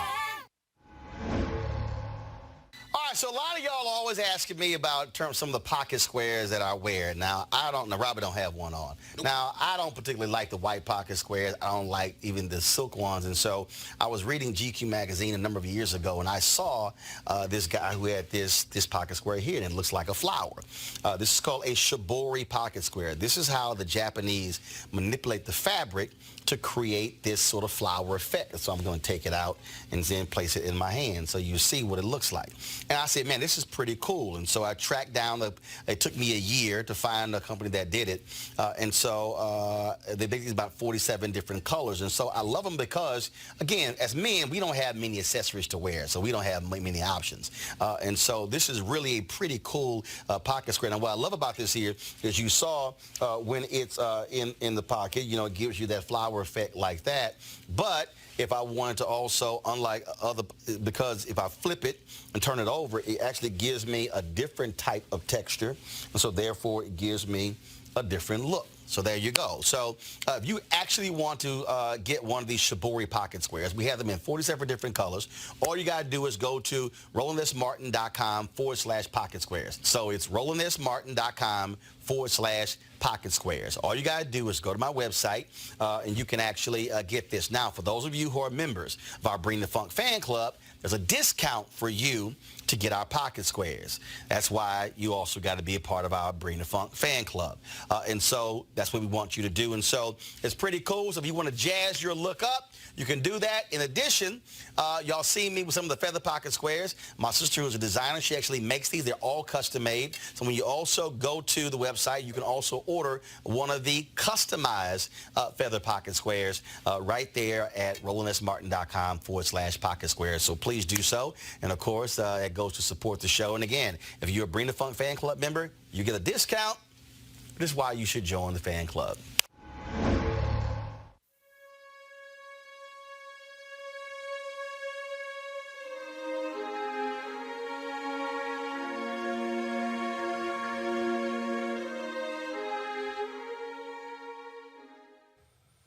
Folks, last night we held our tribute to Reverend Dr. Joseph Lowery, of course, who passed away on Friday at the age of 98.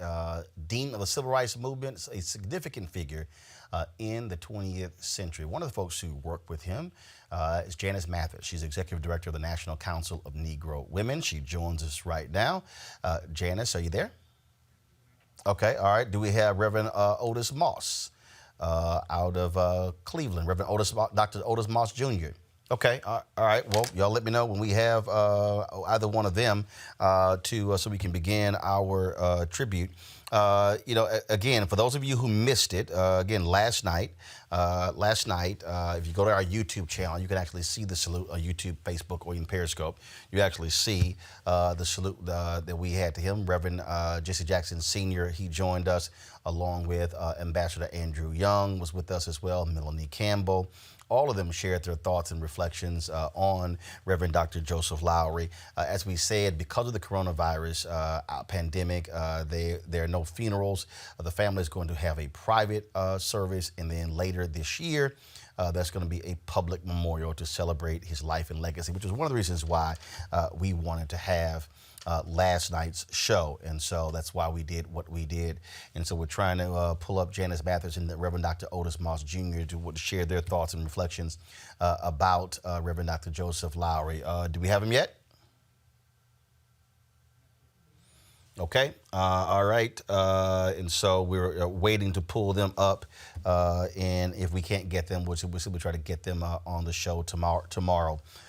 Folks, don't forget, to support what we do, you can go to RolandMartinUnfiltered.com and support our Bring the Funk fan club. We appreciate all that you have done. A bunch of you, of course, have been signing up as we be on the show, and also those of you who are watching on YouTube right now could also join the fan club. Let's go right now to Janice Mathis, Executive Director, National Council of Negro Women. Janice, you spent a lot of years in Atlanta, so you certainly crossed paths with Reverend Lowery on many occasions. On many occasions. I listened last night. That was a great tribute to Dr. Lowery that you did last night, Roland. I appreciate it. And Melanie reminded me of something that I don't know how I could have forgotten it, because I worked harder on it than anything I've ever worked on in my life. And that was that march in 2005 to reauthorize the Voting Rights Act. We called it Keep the Vote Alive. And there were, 15,000 people, and you and Stevie Wonder and Nancy Pelosi all marched. And Dr. Lowery was one of the leaders and one of the speakers. At that time, our offices were next door to each other in the old Atlanta Life building, which is now owned by Georgia State University, like everything else in that part of downtown Atlanta. But back then, we met every week, and I remember traveling to Minnesota to get the NAACP to endorse the march. And that was an occasion where all the civil rights family from all over the country came together, and Dr. Lowery was an integral part of that. He kept teasing me, though, telling me, I'm not coming, I'm going to be out of town. I'm not coming, I'm going to be out of town. But I knew he was teasing because I knew he couldn't miss. Well, in fact, as you're talking, go to my iPad, please. This is a photo I shot of him and his wife, Evelyn Lowery, on the back of a golf cart at that particular march in 2005. You're absolutely right. And so there are a number of people there. That's when Bruce Gordon was president of the NAACP. Yeah. Dick Gregory was there. We've since lost him. Reverend Dr. Willie Barrow was also there. Actually, I was going through, there were a number of photos that I actually came across. James Orange was there. I remember James Orange led a whole cavalcade of union members and activists. And what made it so special is that, about a month before the march, George Bush decided he would, after all, endorse the reauthorization of Voting Rights Act. I said, can't nobody tell me that marching doesn't work, because I've seen it work. And we all went to Washington to see the signing of the reauthorization of the Voting Rights Act. He teased me a lot. He liked to tease women, but I tell you the other thing he did, he made room for women in leadership. And I think that was for a couple of reasons. One was he had 3 daughters, and no man wants to see his own daughters discriminated against.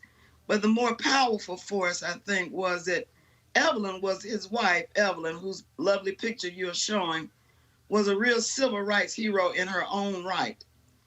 She was the first person to tell me that I needed to be in favor of LGBT rights, and would have rallies every year and would invite me to speak. I was relatively young, and She said, yes, you must. This is part of the women's movement. You must be part of this. And you just didn't tell the Lowerys no. Jesse Jackson said something about him one time. You know, I worked for Reverend Jackson a long time.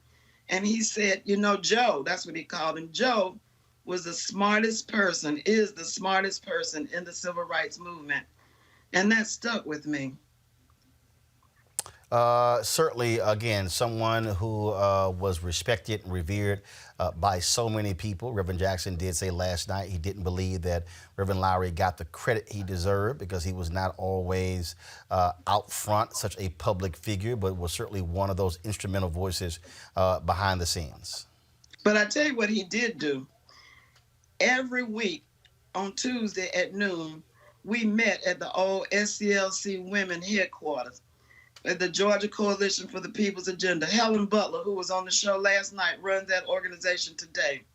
Or civil rights and human rights organizations, multicultural, white folk, black folk, everybody would gather at noon on Tuesday to talk about our issues. And we would collaborate and help each other and cooperate with each other. And he was the moving force behind that. And he would always end it by telling us, and you are chaplains of the common good. And it made you feel like you could literally walk on water to go out of that room, knowing that the common good rests on your shoulders. One time when I hadn't been there long, he looked at me, and I was the only woman in the room that day, bunch of fellas. And he said, Janice, will you pray? When I go to church, you know, but I'm not no public prayer kind of person. And I knew it was a test. You know, when a preacher tells you to pray, you do not close your eyes and start praying. And I did. And I realized it was sort of an initiation into the club of civil rights leaders. And I was always sort of grateful to him for that. Well, Janice Mathis, we're certainly glad that you could join us, share your thoughts and reflections on Reverend Dr. Joseph Lowery. We appreciate it. Thanks a lot. He's a great man. Thank you, Roland. And look, they're not going to have a funeral in Atlanta, but they had one last night. Well, I'm quite sure, and that's why we did what we did, and that's why, again, that's why you do what you do. And the reason we have our stuff that we own, because we ain't got to ask nobody to do it. There you go. Thank you so much. Janice, I appreciate it. Thanks a bunch. Joining us right now, folks, is I call him, if y'all think Morgan Freeman is the epitome of the voice of God, he got some competition. Joining us right now is Reverend Dr. Otis Moss Jr., Pastor Emeritus of Olivet Institutional Baptist Church in Cleveland, Ohio. Reverend Moss, how you doing? Hello. Brother Roland, how are you doing? It's great. Always good to talk with you. Just share your thoughts, if you will, about your longtime friend, Reverend Dr. Joseph Lowery. Thank you very much. If you will permit me, Brother Roland, I just received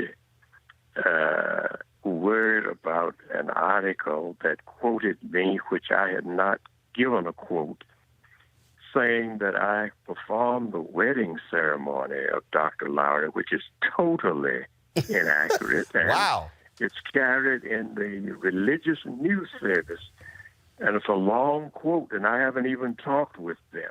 Oh, well, don't worry about it. I got more followers than they do, so I'm about to send the tweet out right now saying that is absolutely false. Thank you so much. Let's come to Dr. Lowery. I had a sacred moment with his daughters on the evening of his passing. I have had great respect and admiration for Dr. Lowery through the years. I met him, I believe it was in the year of 1962, annual convention of the Southern Christian Leadership Conference. There are some backstories that time would not permit us to go into detail here, but he was active and had been active. I did not know him before then, but I knew of his work in Mobile, Alabama, and his association with Dr. King and Dr. Abernathy and other leaders, Dr. Shuttlesworth, Reverend Fred Shuttlesworth, and other stalwarts in the civil rights movement. Dr. Lowery was courageous, creative, a great sense of humor. He became president of the Southern Christian Leadership Conference at a very difficult moment and had the responsibility of bringing new forces into the organization and continuing the work, the historic work of Dr. King and Dr. Abernathy. Another thing, fast forward, Dr. Lowery, myself, and others were early supporters of President Obama. Dr. Lowery traveled all over the nation helping in the campaign. Joshua Dubois can be a great source for this because he was the national coordinator in this endeavor. Dr. Lowery never moved back from a tremendous challenge. I don't know how many times he went to jail and always stood ready to challenge injustice, discrimination, and racism wherever it was found. He did this in Mobile, Alabama. He did it in Birmingham, Alabama. He did it in Atlanta, Georgia, and throughout the nation, and I could say around the world. And we are blessed, Roland, to have had his presence almost 100 years. Those of your age, and although I'm much older than you, of my generation, we've never lived in the world without the presence of Joseph Eccles Lowery. And we don't know what it would be like without his physical presence. It will be a radical adjustment. But we thank God for his leadership, his courage, his creativity, and his willingness to face death and march on. Reverend Dr. Otis Moss Jr., we appreciate it, sir. Thanks a lot. Thank you. All right, folks, that is it for us, Roland Martin Unfiltered. Again, please support what we do by joining our Bring the Funk fan club. Every dollar you give goes to make this show possible. Your dollars are even more important right now. Advertising is down all across the country, media outlets left and right. Many of them are laying people off, furloughing workers. We have not had to do that. I don't want to do that, but we certainly need you to support what we do. Look, being able to celebrate Dr. Lowery, having Reverend Dr. Otis Moss Jr., having Janice Mathis. Look, the president of the American Medical Association, y'all, that sister is not being interviewed on other networks. Every single night on this show, we are providing to you some of the top black experts and minds across the country that are not being called upon by mainstream media on cable or broadcast. That's why we matter. And I'll go ahead and say it. There are a whole bunch of black websites and black-owned, black cable networks, black-owned and black-targeted, that are not giving you the kind of perspective that we do every single night. So please support us at what you can. If you're on YouTube, you can give there. If you are on, if you're watching on Facebook or Periscope, please go to RolandMartinUnfiltered.com, Cash App, Square, or PayPal. They're all there. I'll see y'all tomorrow. All right?